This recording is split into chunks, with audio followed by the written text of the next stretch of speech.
lain-lain biasanya itu timnas diambil dari pengusaha, dari apa, ini dari seorang yang pengalaman mengelola masalah-masalah kebencanaan sebenarnya ya. Lalu juga mantan pilot tempur. Iya.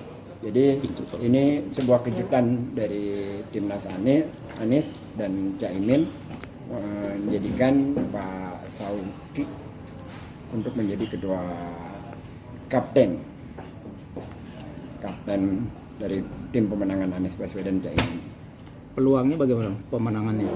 Peluang pemenangan Anies dari realitas tinggi sekali. Realitas ya, dalam artian begini.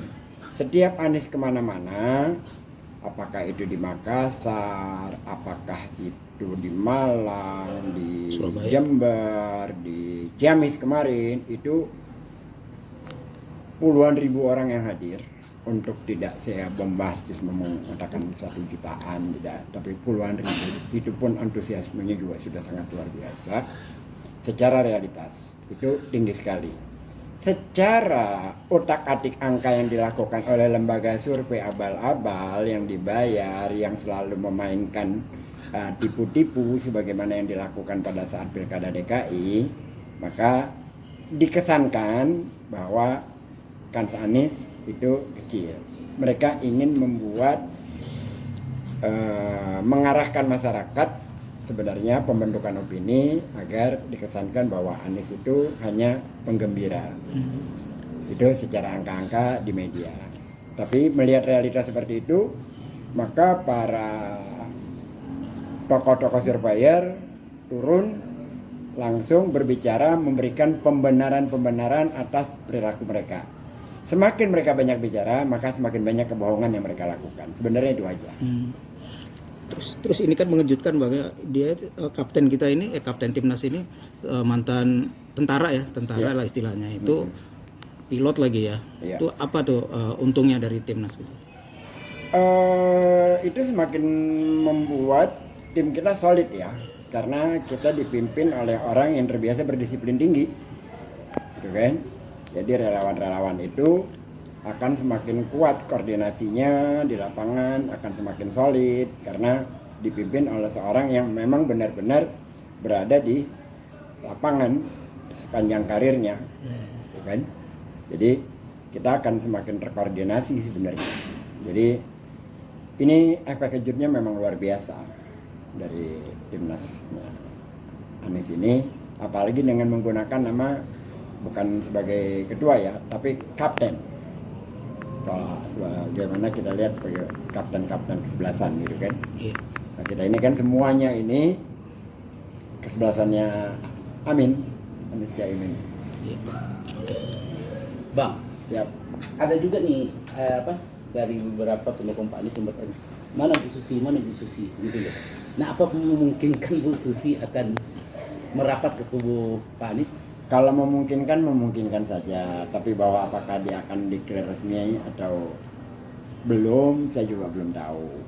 Tapi banyak sekali tokoh-tokoh yang saya bertemu selain Bu Susi ya, itu yang mengatakan kepada saya, guys, aku dukung Anies, kau tenang saja. Tapi untuk declare nanti dulu, karena ada persoalan-persoalan kedudukan di lingkungan macam-macam lah gitu. Tapi di balik layar mereka dukung Anies. Tinggal kita lihat aja nanti, yang kalau semakin dekat waktunya semakin siap untuk langsung declare. Bang, satu nih Bang, kan ada isu capres yang menggunakan alat negara nih Bang. Ya kan, ada menggunakan alat negara, dan itu juga ada beritanya udah dikerahkan lah memasang baliho itu. Nah, ini dengan adanya timnas Anies ini yang diketuai.